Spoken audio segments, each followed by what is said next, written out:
In recent years, there has been a significant cultural shift towards recognizing and empowering girls and women.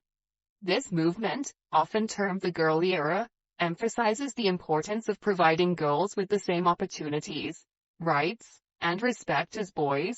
In the educational sphere, this shift demands a revaluation of how we approach discipline. It requires a commitment to consistency and equity, ensuring that disciplinary measures are applied fairly and without bias.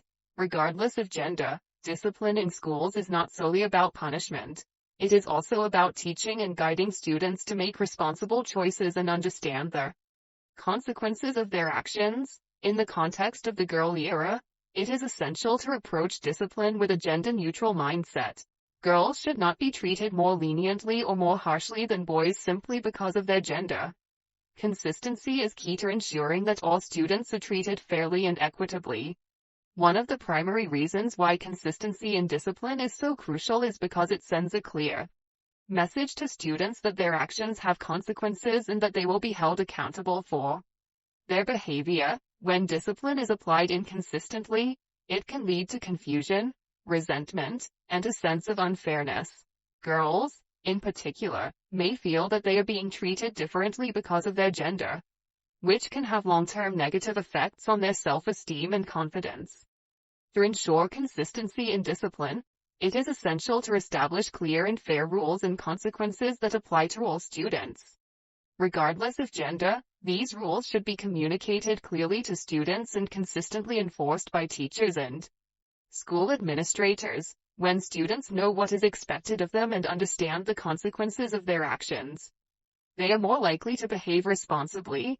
In addition to clear and consistent rules, it is crucial to avoid gender stereotypes and biases when administering discipline. Girls should not be disciplined more harshly for behavior that is considered unladylike, nor should they be treated more leniently for behavior that is seen as typical for girls.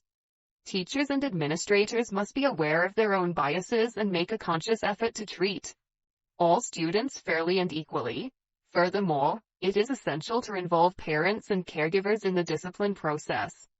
When parents are informed about school rules and consequences, they can reinforce these expectations at home and support their children in making responsible choices. Parent-teacher communication is key to ensuring that discipline is consistent both at school and at home. In addition to consistency, it is also essential to consider the intersectionality of gender with other factors such as race, ethnicity, socioeconomic status, and sexual orientation when addressing discipline. Research has shown that girls of color, LGBTQ girls, and girls from low-income backgrounds are disproportionately disciplined compared to their white, straight, and more affluent peers.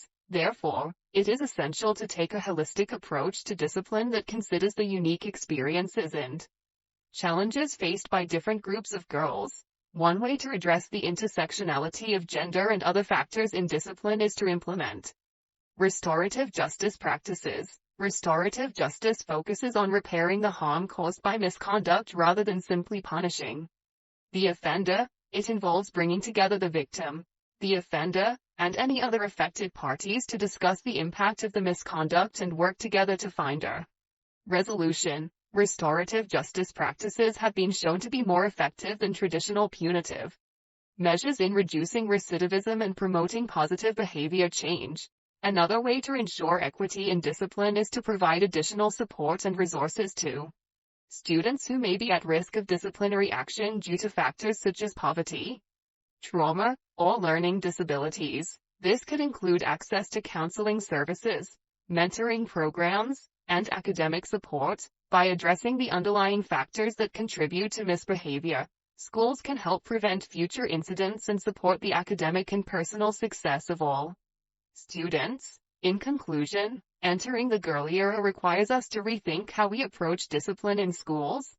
Consistency, equity, and a recognition of the intersectionality of gender with other factors are essential to ensuring that all students, regardless of gender, are treated fairly and equitably. By establishing clear and fair rules, avoiding gender stereotypes and biases, involving parents in the discipline process, and implementing restorative justice practices, We can create a learning environment where all students feel respected, valued, and supported in their personal and academic growth. Only through such an approach can we truly empower girls to reach their full potential and become the leaders of tomorrow.